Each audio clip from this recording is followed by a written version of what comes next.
Selamat pagi Indonesia, berjumpa kembali dengan kami, Hoksi Malang, Himpunan Obstetrik Ginekologi Sosial Indonesia Cabang Malang. Kegiatan kali ini kita akan bersama di PMI Kota Malang dalam rangka mempelajari bersama bagaimana tentang pelayanan darah. Sebagaimana Bapak Ibu ketahui, pelayanan darah adalah salah satu yang terdapat dalam Standar Nasional Akreditasi Rumah Sakit yang pada tanggal 30 dan 31 Januari yang lalu telah diadakan workshopnya antara KARS, Komisi Akreditasi Rumah Sakit, dan Hoksi Cabang Malang dalam rangka meningkatkan mutu dan keselamatan di seluruh rumah sakit di Indonesia. Bapak Ibu, pelayanan darah adalah salah satu dari standar dan elemen terutama dalam asuhan pasien, di mana merupakan layanan risiko tinggi pada pasien-pasien yang berisiko tinggi. Hadir bersama kita Dr. Eni Sekar Rengganing Ati, Magister Manajemen sebagai Kepala UTD PMI Kota Malang.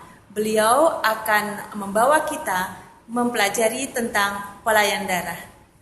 Selamat siang dokter. Selamat siang dokter. Terima kasih telah meluangkan waktu untuk bersama kami, KARS dan Hoksi Malang. Bersama kita ada sekitar 110 rumah sakit dari Sabang sampai Merauke dan semua mendengarkan apa yang kita bicarakan. Kami persilakan dokter untuk waktu kami, silakan. Terima kasih Dokter Prita. Assalamualaikum warahmatullahi wabarakatuh para pemirsa dan pendengar.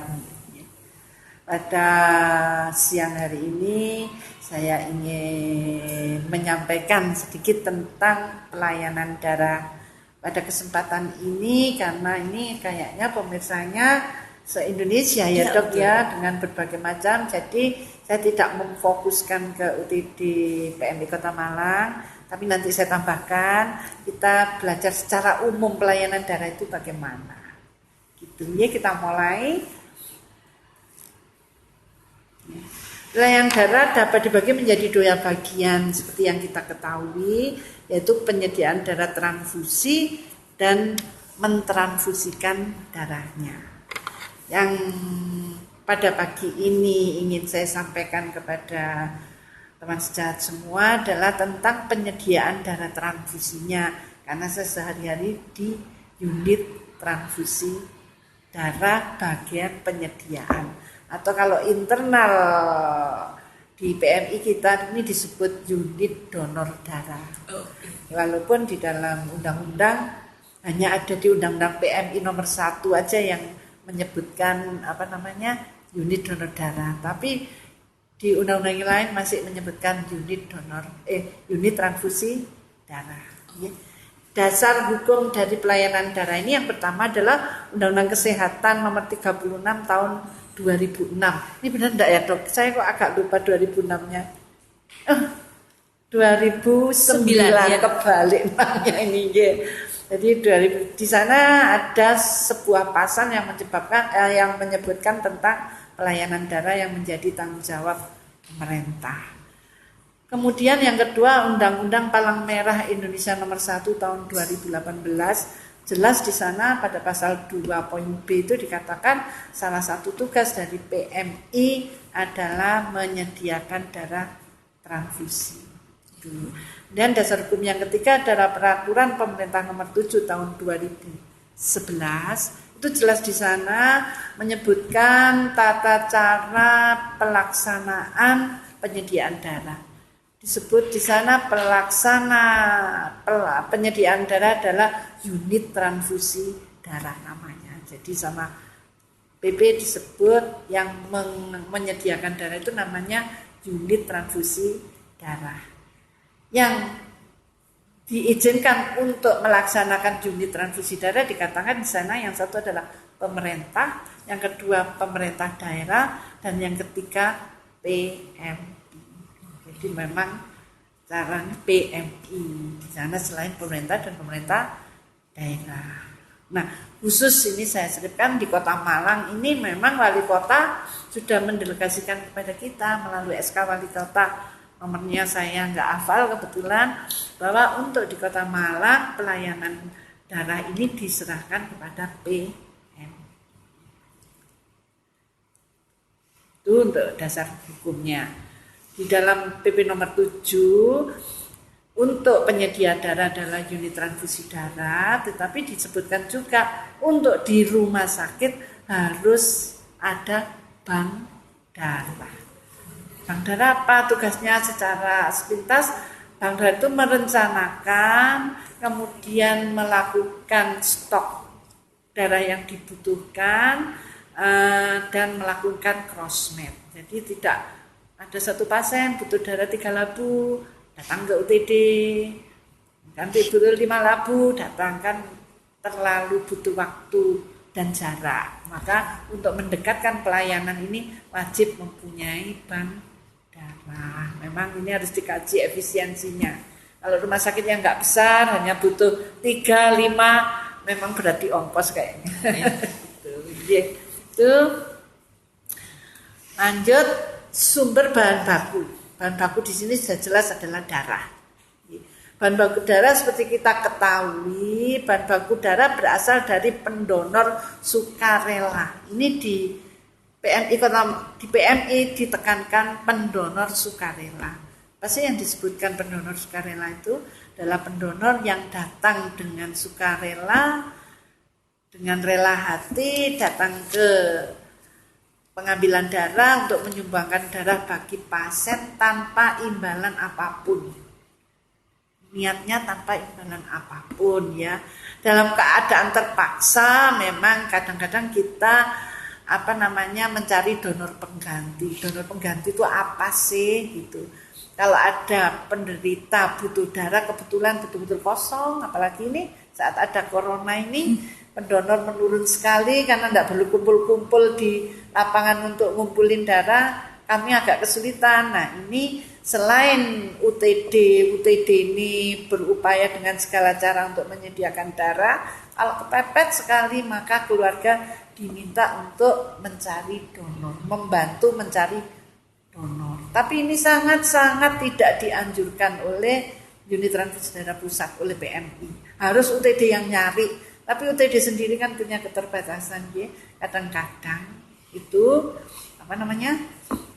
diminta untuk keluarga pasien ini mencari donor. Zaman dulu mungkin Dokter Berita menangi apa enggak ya, saya enggak tahu.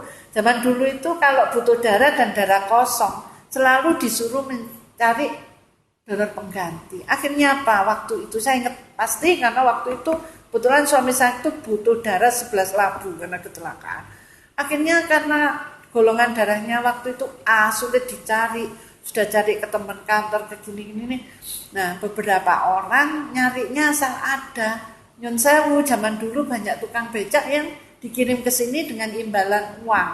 Nah, ini karena mohon maaf kadang-kadang si orang-orang yang bersedia jadi donor pengganti ini kan kurang pengertiannya tentang kesehatan. Nah, pokoknya dapat uang. Akhirnya harusnya itu jeda waktunya waktu itu 3 bulan, masih sebulan karena kepepet butuh. Saya mau. Nanti ditanya di sini kapan donor terakhir, ya dibilangnya sudah 3 bulan, padahal masih 1 bulan. Nah, ini kan bahaya. Yang bahaya satu untuk kesehatan pendonornya, darahnya belum tergantikan, sudah donor lagi. Yang kedua, darah yang kita ambil juga tidak berkualitas. Nah, ini kenapa donor pengganti ini sangat-sangat kita hindari. PMI selalu mencarikan, kadang ya karyawan sini, gitu. Kemudian pada saat pendonor datang itu selalu kita lakukan seleksi donor. Seleksi donor ini cukup ketat. Kenapa? Kita harus mencari darah yang sehat dan sesudah donor pendonornya tetap sehat. Untuk apa? Membantu pasien nanti pendonornya jadi sakit. Kan ya cuma aja gitu-gitu ya. Nah, itu bagaimana cara kita menyeleksi pendonor ini? Yang pertama, setiap pendonor datang diminta untuk mengisi formulir seleksi donor. lembar kuesioner berupa kuesioner seleksi formulir seleksi donor. Nah, ini isinya apa di sana? Yang pertama identitas lengkap. Identitas ini harus lengkap. Karena darah ini diharapkan nanti kalau ada terjadi sesuatu, mungkin reaksi transfusi berat, mungkin kesalahan golongan darah itu bisa dilacak ulang sampai ke pendonornya. Look back namanya kan kita tahu. Tuh. Dan usia dan berat badan. Karena ada batasan syarat donor, usia harus sudah di atas 17, minimal 17 tahun. Dulu 16 tahun boleh asal ada izin tertulis dari tanda tangan dari orang tua. Jadi dulu anak-anak SMA kelas 3 itu sudah donor. Peraturan yang terbaru ya enggak boleh. Harus 17 tahun. Karena dulu pertimbangannya mungkin hanya hukum, karena kalau 16 tahun kan dianggap belum dewasa, belum boleh memutuskan sesuatu yang berisiko. Tapi jangan lupa bahwa umur 16 tahun pun pertumbuhan juga belum selesai, ya. Seperti ini program pemerintah yang lain, yaitu untuk mengatasi anemi pada murid sekolah.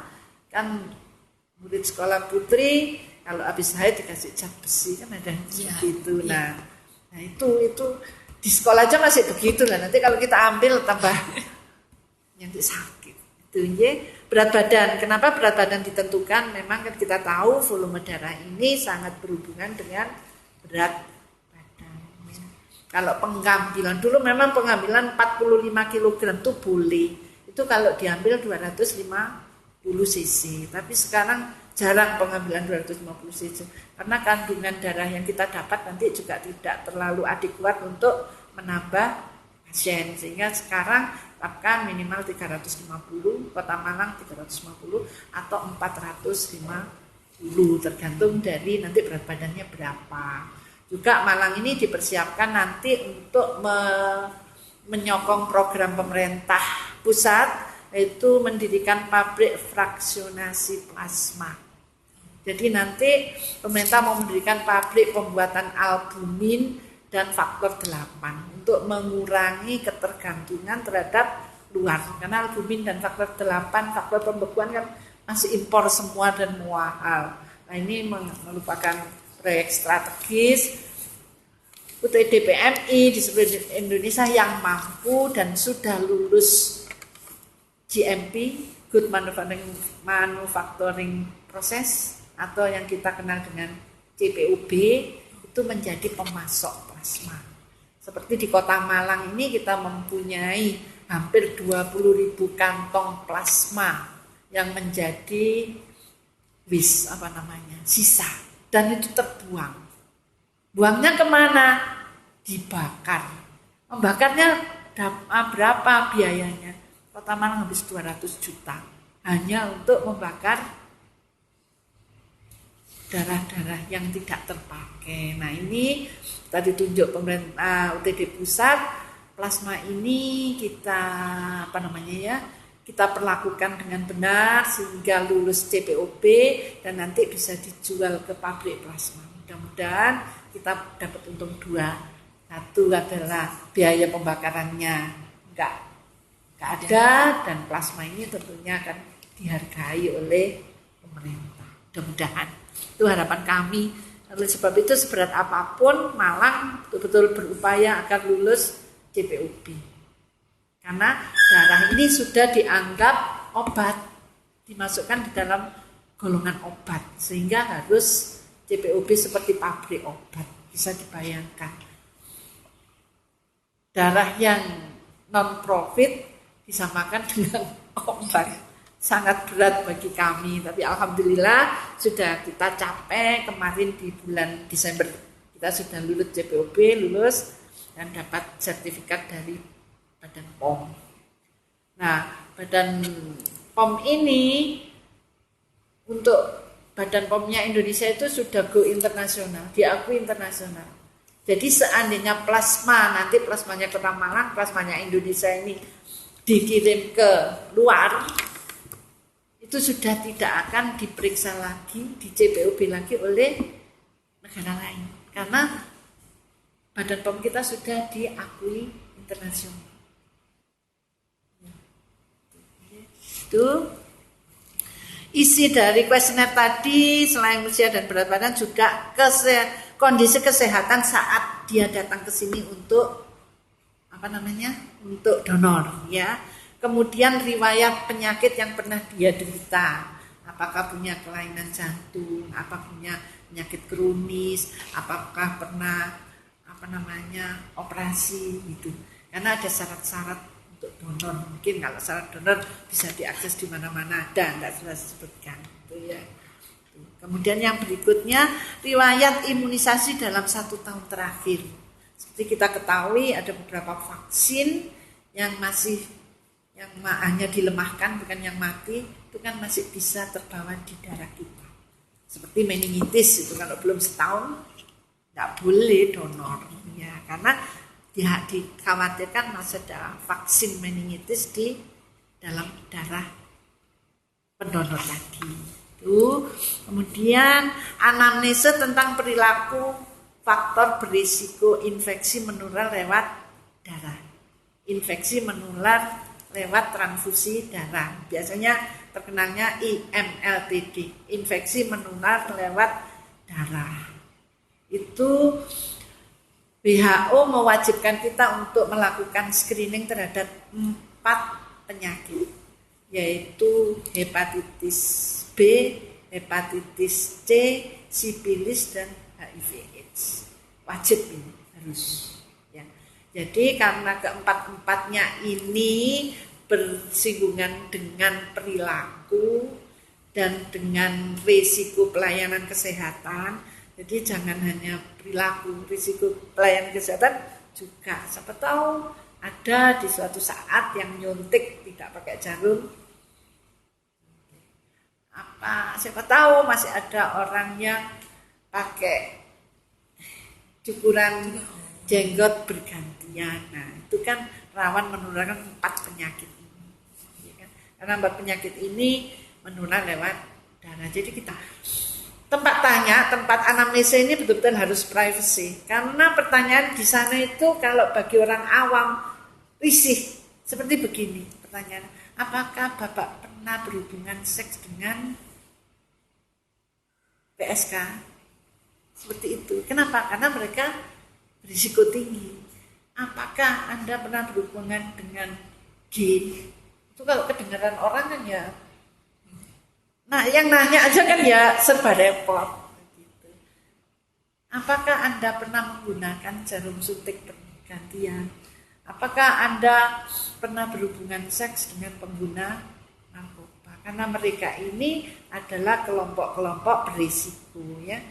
Orang dengan kelainan interpretasi seksual ya namanya ya, gay, lesbi itu ya, dan ini orang-orang pekerja seks itu pengguna narkoba itu. Jadi kita tanya di sana. Itu karena untuk mengetahui apakah kira-kira calon pendonor ini berisiko mempunyai risiko tinggi untuk menularkan penyakit lewat transfusi darah. Dan yang berikutnya ada juga di sana riwayat berpergian ke daerah endemis penyakit yang dapat menular lewat darah. Zaman dulu itu kan ada penyakit sapi gila di Eropa. Ya, pada tahun itu ternyata itu masih terbawa virusnya di dalam tubuh orang yang pernah sakit. Tapi kalau di Malang sih jarang sih yang pergi ke Eropa, tapi tetap harus kita tanyakan. Kalau kita di Malang biasanya kita tanya orang ini berasal dari endemis malaria apa tidak. Misalnya saudara kita yang dari daerah timur yang endemis malaria itu mesti kita tanyakan. Ya. Kemudian yang berikutnya di dalam lembar itu nanti juga akan dituliskan hasil pemeriksaan kesehatan sederhana. Apa saja nanti di bawah kita bahas. Kemudian juga di sana ada inform consent pengambilan dan pemanfaatan darah. Di sana ada disebutkan bahwa saya setuju diambil darahnya sebanyak 350 liter, bahwa darah saya nanti akan diperiksa terhadap 4 penyakit ini, bahwa nanti darah kami akan diberikan kepada penderita yang membutuhkan, bahwa plasma saya nanti akan dibuat menjadi albumin dan faktor 8. Itu di sana. Kenapa? Kita untuk menghindari penyelewengan penggunaan darah. Karena teman-teman di sini itu sering didatangi orang-orang yang tidak bertanggung jawab. Saya minta darah. Buat apa? Buat memandikan keris. Kalau deket-deket satu surau itu banyak. Ya itu kadang-kadang sampai marah. Saya minta, saya beli berapapun gitu. Ya kita jadi bertengkar, tapi ya tetap kita kekeh nggak mau. Yang sudah rusak saja, yang rusak pun nggak bisa, karena di dalam inform consent memang tidak untuk yang lain selain untuk menolong pasien dan yang seterusnya. Sering itu bertengkar hanya gitu. Ada lagi yang minta untuk keramas, kenapa? Saya mau nyalon bupati, lah. Aneh-aneh di sini ya, itu sudah yang harus kita. Kemudian juga nanti setelah formulir tadi diisi oleh pendonor, maka akan dilakukan validasi. Dia kan cuma ngisi dicentang. Apakah saudara pernah berhubungan dengan seks dengan PSK misalnya, kan dia tidak. Nanti kita gali lebih dalam lagi. Bukan tidak percaya, tapi kita ingin mendapatkan data yang paling bagus, paling valid gitu ya. Jadi dilakukan lagi pertanyaan-pertanyaan begitu, dan setelah itu dilakukan pemeriksaan kesehatan sederhana. Kita bilang sederhana karena nggak pakai lab gitu ya. Di sana kan diperiksa suhu. Jadi kalau orang rame-rame pakai suhu tembak, kita udah tiap hari begitu. Di sini setiap pendonor ditembak mesti, karena untuk menentukan. Dulu enggak, tapi begitu kita mau CPOB harus diperiksa, karena untuk tahu orang itu kan bisa saja dalam keadaan sehat, tapi sebetulnya fase dok? Inkubasi ya itu. Kemudian tensinya, karena ada syarat untuk donor ya, paling rendah 90/60 ya, paling tinggi 170. Kemudian kadar HB ini penting sekali, karena kalau tidak memenuhi nanti kandungan HB yang ada di kantong darah itu juga nggak bisa menaikkan darah si pasien. Nah ini dulu yang kita waktu belum CPOB nggak begitu peduli seperti ini. Dulu itu ya sudah, pokoknya kita buat darah jadi sudah kirim ke rumah sakit yang perlu. Kalau sudah CPOB nggak bisa. Secara kita harus ada pengawasan mutu. Kalau obat itu setiap batch kan diambil satu, diperiksa apakah sesuai dengan konten yang dinyatakan di COA-nya. Kalau kita kan nggak mungkin semua diperiksa, kan semua dibuang. Jadi ketentuannya 1% dari produksi darah itu harus diperiksa kualitasnya. Rutin di sini. Jadi misalnya dalam satu hari kita rata-rata produksi sekitar 150 kantong, 1%-nya kita ambil untuk diperiksa. Darah yang sudah kita produksi itu apakah eritrositnya memenuhi syarat, jumlahnya, kualitasnya, apa ada bekuannya apa enggak, apa sangat lipemik apa enggak, itu diperiksa. Trombositnya apa jumlahnya memenuhi persyaratan, apakah penyimpanannya bagus. Dan itu secara berkala pekerjaan mereka juga harus dilakukan PME, pemantapan mutu eksternal. Jadi kita kadang dikirimi sampel dari UTDP atau dari kementerian, dari rumah sakit yang ditunjuk, itu dikirim ke sini. Periksa ini sampelnya, ini kadarnya bagaimana. Kita periksa, hasilnya kita kirim sana. Nanti kita dicocokkan dengan hasil pemeriksaan mereka. Terus kemudian kita lulus pemeriksaan Anda sesuai dengan kami. Itu berarti pemantapan mutu eksternal kami udah baik, dan itu rutin. Baik itu pemeriksaan kualitas darahnya maupun pemeriksaan screening IMLTD-nya. Jadi dikirimi sampel-sampel yang hasil reaktif, kita bilangnya reaktif ya, kalau di UTD bukan positif, reaktif terhadap misalnya HIV begitu. Kita dikirimi sampel-sampel yang deteksinya itu rendah, jadi sulit untuk mengukur ketelitian teman-teman di sini. Nah, itu selalu setiap tahun itu 2-3 kali kita dikirim sampel. Nanti kita pelajari di sini, kita kirim balik ke sana. Alhamdulillah kita selalu lulus. Dulu awal-awal kita tidak ngerti, awal kita mengirimkan sampel keluar itu salah satu sampel tuh mereka minta satu darah kita ambil, apakah betul ini PRC-nya HB-nya sesuai. Kemudian ini salah satu itu tidak ada faktor pembekuannya. Nah ini kalau tidak disampel ngasih orang hemofili nggak ada faktor pembekuannya. Nah ini kan sangat merugikan orang. Terus begitu dari mungkin kita relatif lebih awal memulai pengawasan mutu. Jadi teman-teman selalu untuk mungkin UTD yang masih kecil belum mampu itu 4 kantong per bulan secara acak sesuai dengan kaidah statistik ngambil sampelnya. Yang ini diolah dengan alat ini, diambil yang itu begitu. Jadi sesuai dengan ini, ya, sesuai dengan kaidah statistik. Kemudian di sana juga diperiksa golongan darah. Kalau pendonor sudah 40 kali, 50 kali itu memang kebijakan di sini tidak diperiksa untuk efisiensi. Tapi nanti di belakang ada konfirmasi golongan darah, dikonfirmasi lagi. Biasanya kan ada di SIM, kita sudah pakai SIM online semua. Jadi sini nggak pakai ngomong, masing-masing buka komputer masing-masing sudah bisa. Jadi kadang-kadang kan gini, golongan darahnya apa? Saya A, ini sudah ke 40. Siapa tahu petugasnya namanya manusia aja, lupa ditulis O gitu. Nanti akan terlacak, loh kok nggak cocok ini gitu. Dan orang yang boleh merubah itu tertentu, ada surat kewenangannya.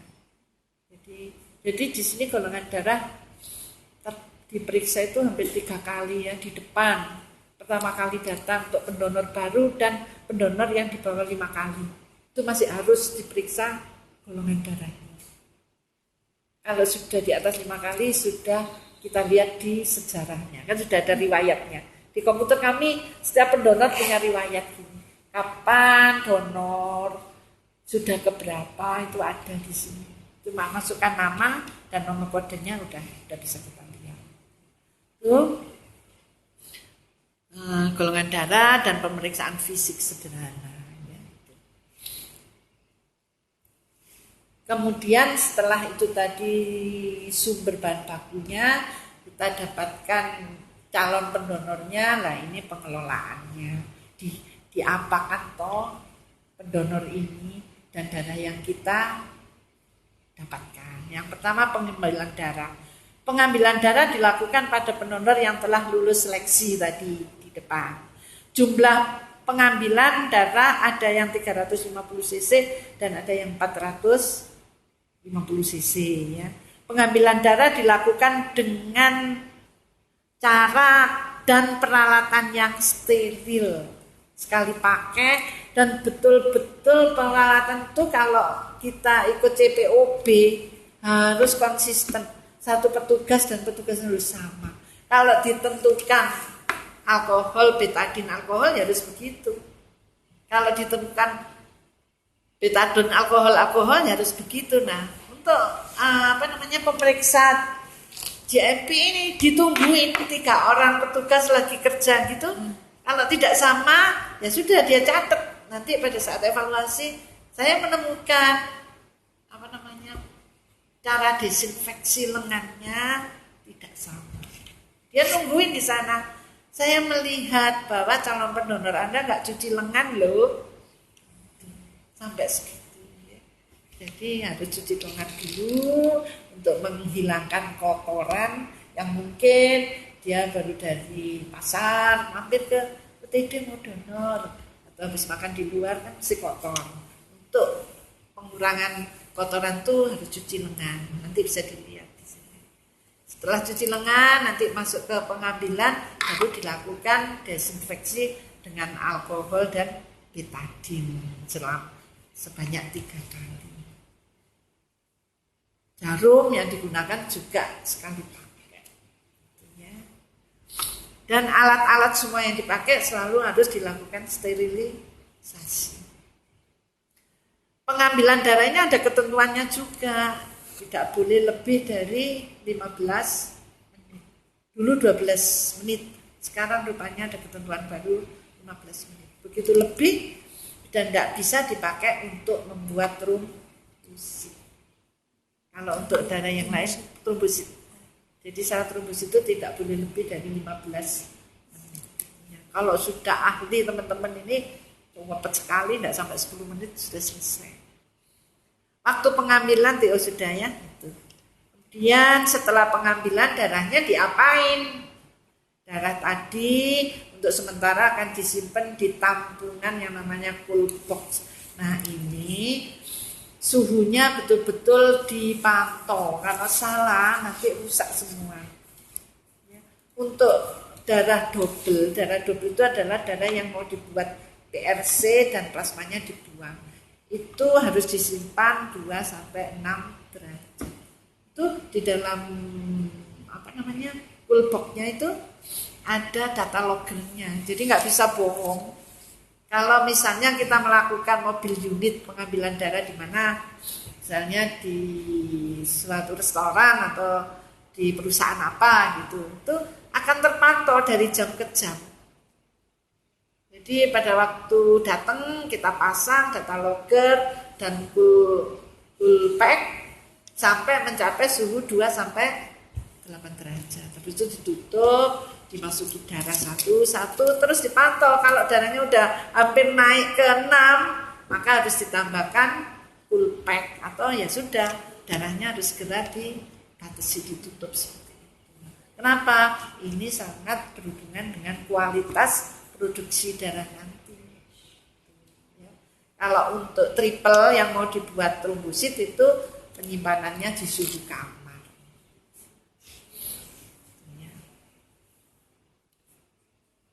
Itu setelah pengambilan. Nah, setelah pengambilan maka darah tadi diserahkan ke bagian karantina. Kita punya bagian karantina di Kota Malang, tapi di UTD lain ada yang tidak, langsung ditangani oleh bagian pembuatan komponen. Nanti saya jelaskan bedanya apa. Nah, untuk yang ditangani bagian komponen, nanti darah tadi akan diproses untuk dipisahkan komponen darah antara PRC, trombosit dan plasmanya. Ya, kenapa begitu? Karena kebijakan penggunaan darah sekarang ini harus pakai komponen. Kenapa? Karena kan belum ada darah sintesis. Cari darah ya sulit. Pendonor kan sukarela, sulit. Nah, ini kebijakan dari pusat bahwa itu harus pakai komponen. Yang hanya butuh PRC karena dia anemis kronis, ya cukup dikasih PRC saja. Kalau orang itu dia demam berdarah, hanya trombosit ya trombosit saja, tidak diberikan semua darah. Tapi yang darah utuh yang kita kenal dengan whole blood itu memang untuk perdarahan masif ya dok ya, darah cepat yang banyak itu whole blood. Nah, jadi nanti kita belajar macam-macam komponen darah. Ini yang pertama whole blood atau darah lengkap yang maksudnya tidak dipecah-pecah, tidak dipisah-pisahkan. Adalah darah utuh yang tidak dipisah-pisahkan komponennya. Biasanya digunakan untuk perdarahan yang masif. Yang kemudian adalah packed red cell atau kita kenal dengan PRC atau darah merah pekat. Dibuat sebagai hasil pengendapan sel darah merah pekat. Biasanya digunakan untuk penderita dengan kekurangan darah yang kronis. Ya. Maaf ini, tidak tahu kok jadi loncat-loncat. paparannya. Itu PRC. Dan yang bergerak ada sekarang PRC leukodepleted. Jadi pakai saringan pada saat mengambil, atau juga ada alat yang disaringnya saat dipisahkan. Tapi kita mau pilihnya yang saring di awal. Nah, itu akan mengurangi jumlah leukosit yang terbawa oleh PRC tadi. Ya, jadi terbawa oleh darah. Jadi betul-betul disaring sama ini. Nah, itu sehingga leukositnya sangat rendah. Ini mengurangi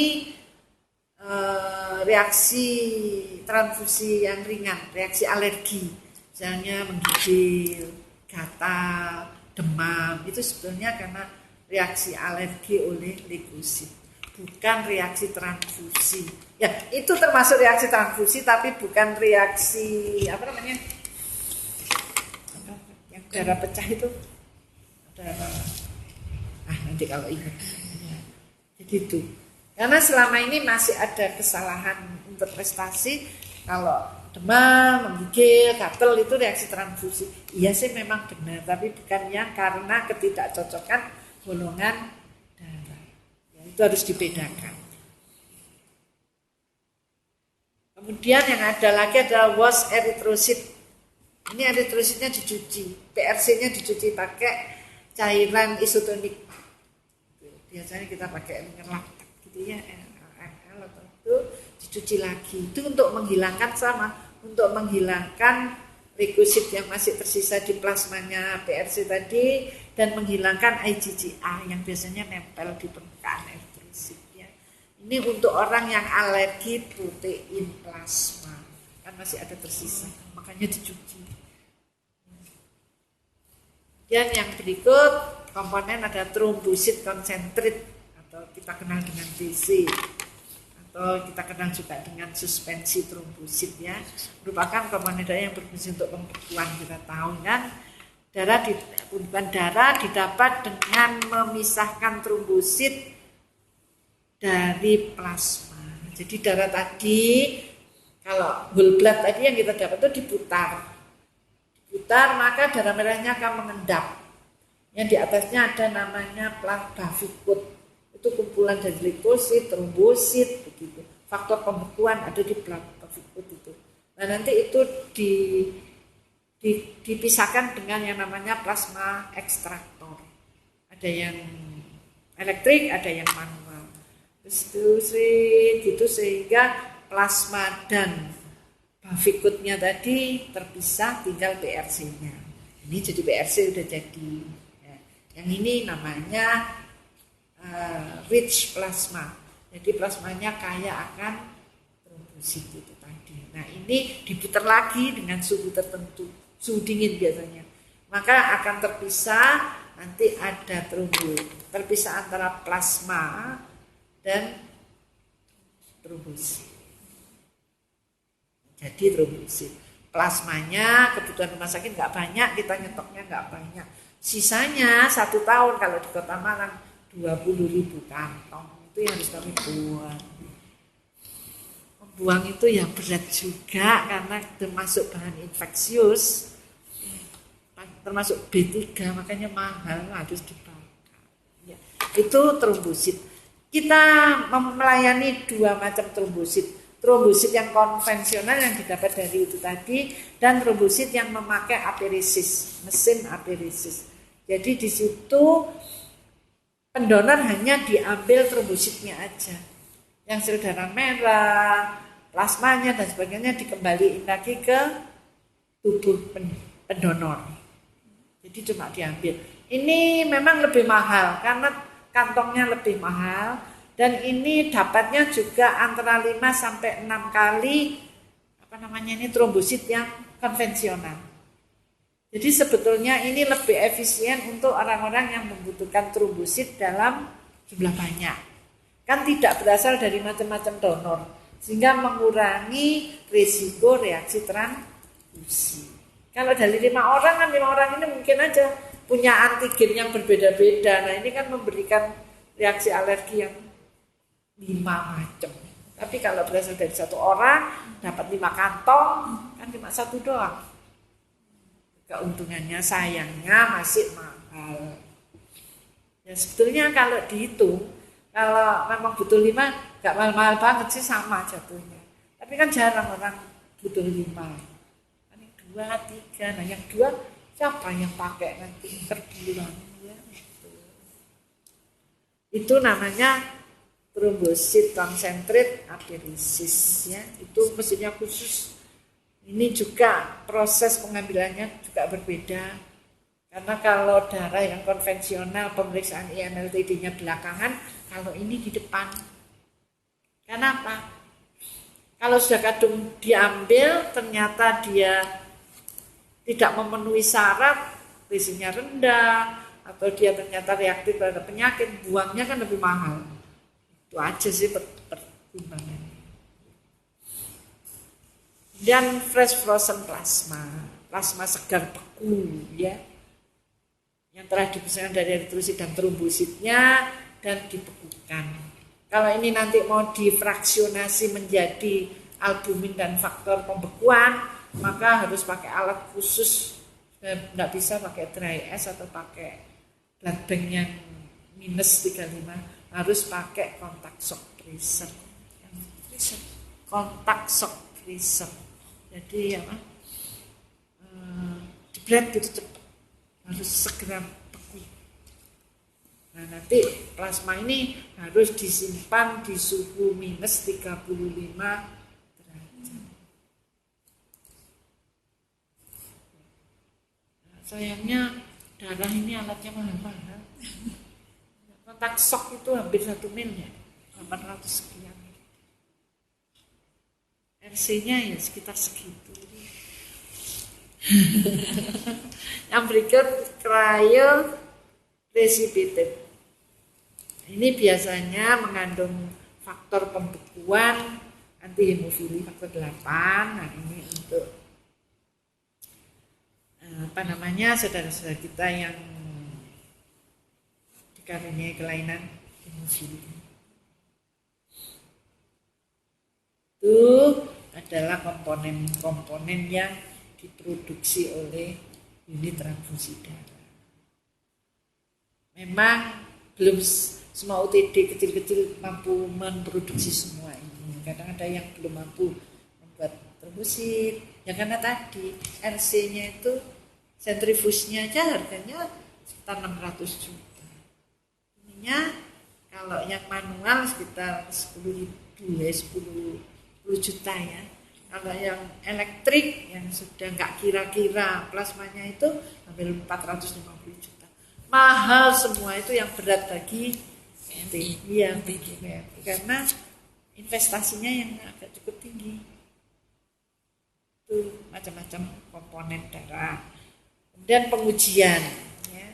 Pengujian itu ada 2 macam yang dilakukan oleh UTD. Yang pertama pengujian infeksi menular lewat transfusi darah. Tadi sudah saya sampaikan 4 macam.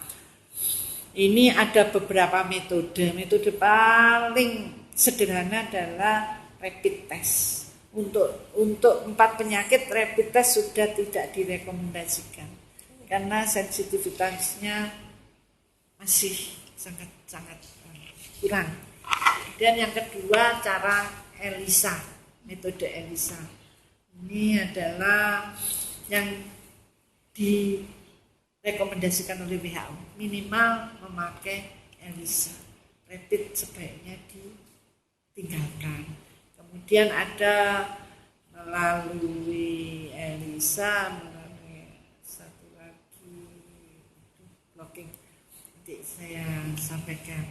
CLIA, ya. Sebetulnya ELISA dan CLIA itu tidak terlalu berbeda, hanya cara pembacaannya yang berbeda. Yang satu pakai warna, yang satu pakai cahaya, gitu aja sih. Oke, hampir sama. Tapi UTD sudah banyak yang pakai CLIA. Nah ini menyusul, ada yang paling sampai saat ini paling cepat, paling pendek masa inkubasinya adalah NAT, nucleic Iya. Jadi memeriksa RNA virus yang ada di dalam darah pendonor. Itu inkubasinya kan sekitar 2 minggu. Kalau yang pakai yang lain kan 3 bulan baru ketahuan. Ada yang 2 minggu ya itu. Kami rencananya Maret, tapi sudah Maret belum dipasang juga. Untuk Kota Malang, sebentar lagi. Untuk yang NAT ini? Iya, kita kalau perlu periksa NAT, kita konsolidasi ke Surabaya untuk Kota Malang. Nanti kenapa kami mau masang? Karena untuk plasma fraksionasi yang mau dipakai untuk album tadi harus NAT, harus pakai klia, harus NAT bobi.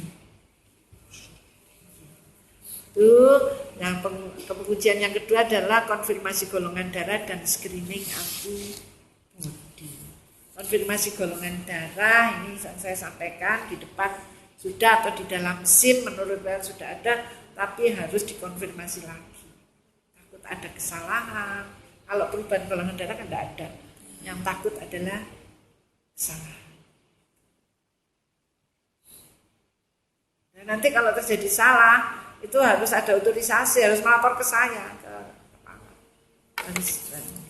Kadang kalau saya nggak sering, kadang-kadang sering pergi kemana, rapat, itu biasanya saya punya pendelegasian kepada kepala seksi, lini kedua setelah saya. Itu yang boleh, lapor dulu. Nah setelah ini ada dari SIM, dari di backnya tulisan di tabung sampelnya itu tulisannya A, saya periksa kok O, begitu. Itu harus dilaporkan dan kita harus membuat laporan penyimpangan dan harus dicari kok bisa nggak sama, kesalahannya ada di mana. Apakah di penulisannya, apakah di pemeriksaan depan yang kurang teliti. Nah itu nanti harus ada tindak lanjut perbaikannya. Kalau sudah CPOB harus begitu. Semua yang tidak sesuai dengan standar prosedur operasional harus dilaporkan dan dilacak. Ini penyebabnya apa? Nanti tindak lanjutnya apa untuk perbaikan.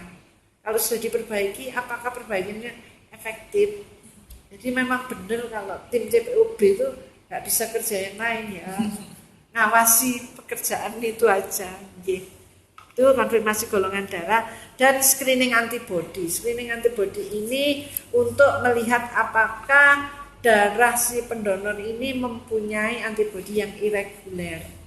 Kalau yang sudah kita ketahui kan antibodi reguler ya toh. Nah, ini adakah yang irreguler? Ini sebetulnya sangat memudahkan dan melindungi. Tapi ini belum bisa kita gunakan maksimal karena darah pendonor pasiennya nggak kita lakukan. Harusnya kan pasiennya darahnya juga di screening antibodi, pendonornya ada. Nanti masing-masing punya data, tinggal nyocokkan. Oh yang ini mengandung antibodi irreguler ini pasiennya gitu. Jadi dicarikan pendonor yang nggak punya antigen seperti itu gitu. Sehingga dikenal kalau di barat sudah begitu, tinggal melakukan crossmatch kering namanya. Jadi nggak melakukan crossmatch yang kayak kita sekarang semua pasien periksa, rumah sakit memeriksa antibodinya pasien, si UTD memeriksa antibodinya pendonor. Nanti cuma ngirim aja, ini saya minta darah golongan O, dia mengandung ini, kita carikan di sini. Itu disebut apa namanya? Iya.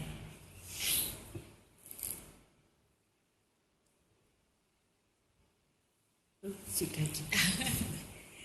Ya, ternyata ibaratnya dari satu kantong darah itu prosesnya begitu panjang ya dokter ya. Iya. Apalagi untuk jenis-jenis darah tertentu ya.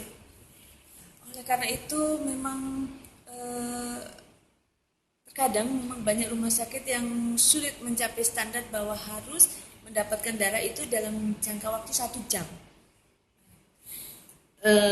Bisa sih dok 1 Bisa jam. ya dok? Nggak bisa sih. karena kita harus melakukan crossmatch. Seandainya kita sudah melakukan crossmatch kering, cepat bisa. Tapi kan sampel darah yang dikirim dari rumah sakit ke kami masih harus dicatat dulu identitas, dicocokkan antara yang ada di sampel yang dikirim dengan yang tertulis di formulir. Ya, itu harus 2 orang, ada second check. Nah nanti baru dilakukan crossmatch.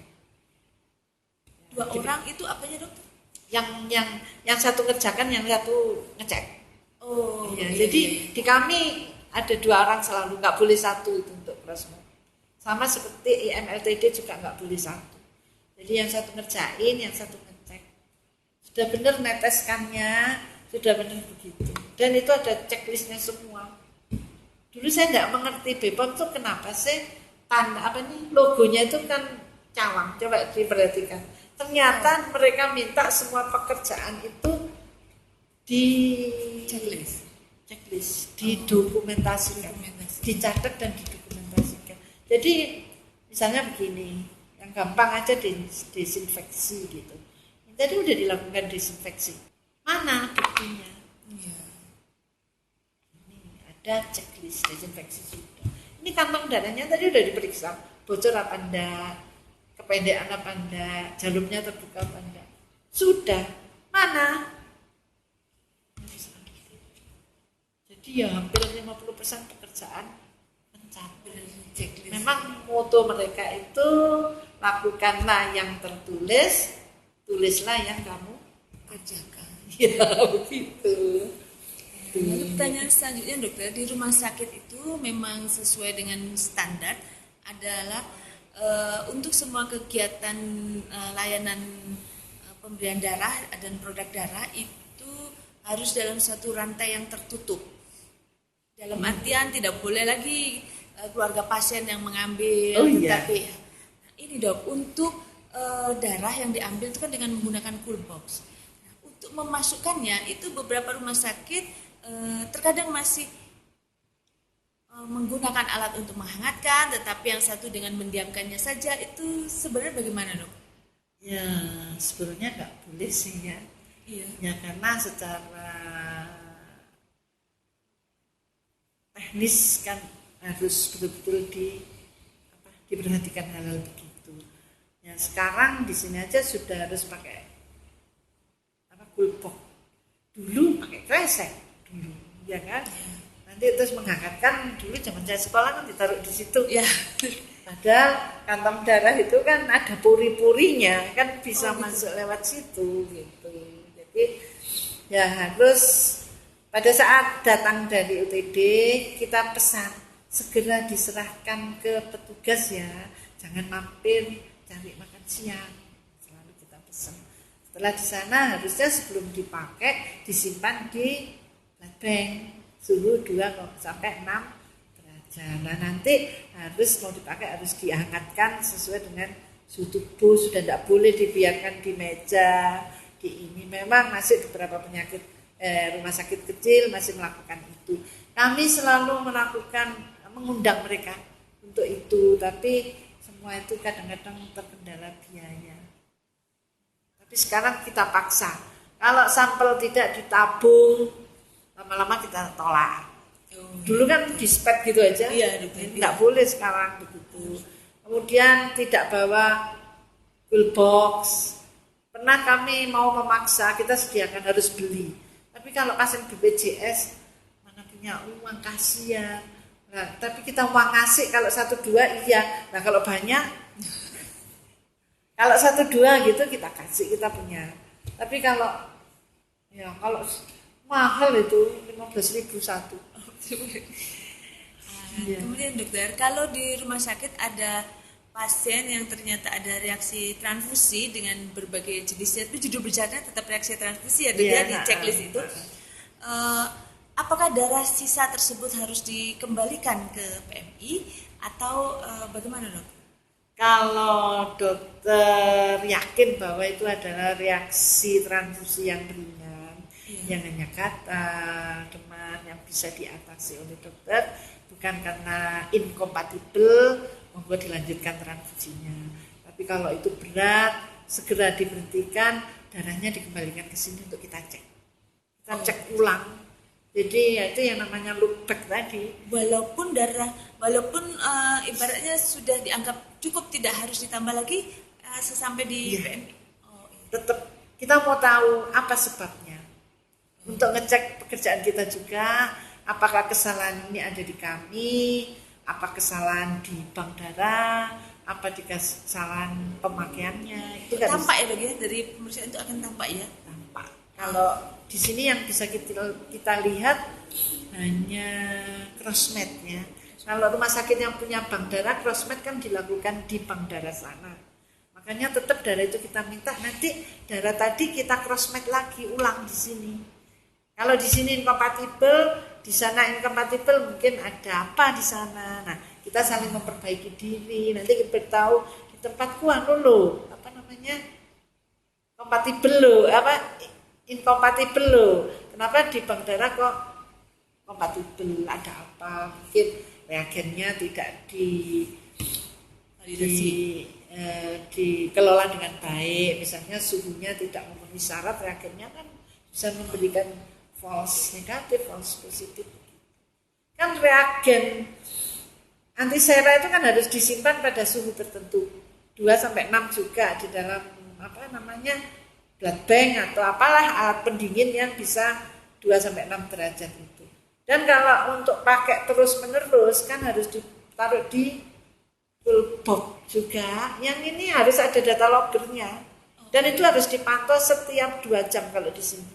Jadi 2 jam ya.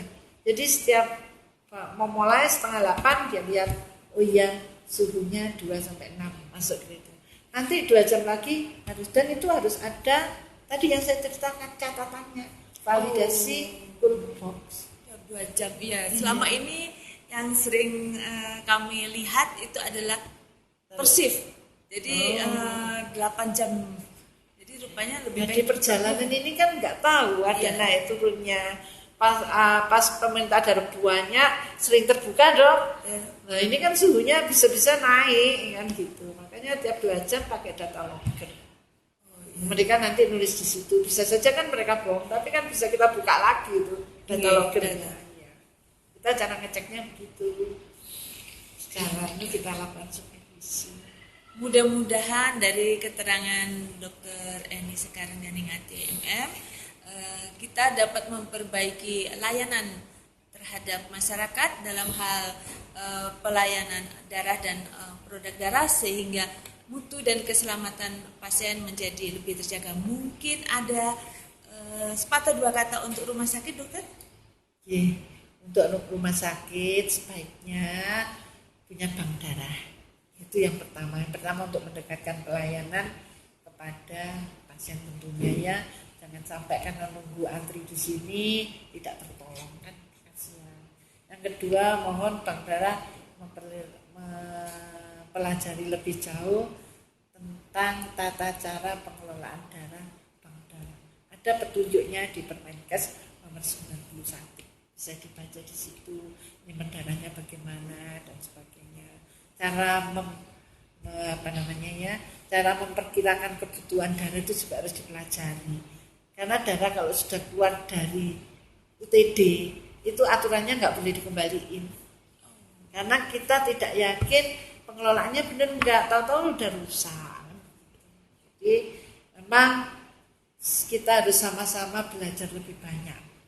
Karena darah ini kecil tapi rumit dan perlu ketelitian. Karena kalau terjadi kesalahan risikonya nyawa. Iya dok, gitu salah A menjadi O atau resus positif jadi negatif bisa bermasalah. Di kita aja yang sudah begitu banyak ditangani ya masih 1-2 ada kesalahan. Tapi kesalahan itu selalu kita laporkan sebagai penyimpangan, kita cari penyebabnya, kita cari jalan keluarnya. Jadi monggo rumah sakit lebih banyak mempelajari tentang itu karena sayang sudah diadakan dengan begitu sulitnya, memerlukan biaya, ternyata tidak memberikan manfaat bagi pasien. Kan ingat dokter Prita dulu, selalu ini sudah dikasih 2 lampu kok HB-nya nggak naik. Ya. Kemudian yang dicurigai kan penyakitnya. Ya makanya itu kami belajar dari sana. Kok orang Jawa bilang gitu, tahu-tahu ya karena darahnya yang tidak berkualitas. Oleh sebab itu UTD PMI diinstruksikan semua harus JPUB. Enggak, kalau yang tidak mau memasok plasma boleh hanya akreditasi. Ini UTD juga mau diakreditasi, masih dipersiapkan oleh kementerian. Karena ya itu tadi, nanti orang hemofili minta darah dengan harapan ada faktor 8, ternyata karena pengelolanya nggak benar, faktor 8-nya nggak ada, ya tetap berdarah-darah aja. Sudah baik UTD-nya, bank darahnya nyimpennya nggak benar, juga rusak juga. Karena inti dari pelayanan darah itu selain yang tadi adalah rantai dingin. Rantai dingin belum saya singgung di sini, karena kalau mau dibicarakan banyak. Nanti ya lain kali mungkin kita ketemu lagi. Ya. Itu dokter Prita. Baik dokter, terima kasih atas kesempatan yang diberikan kepada kami dan sukses selalu buat dokter dengan UTD. Selamat siang Bapak Ibu sekalian, terima kasih dan dari Hoksi Malang untuk Indonesia. Salam keselamatan pasien.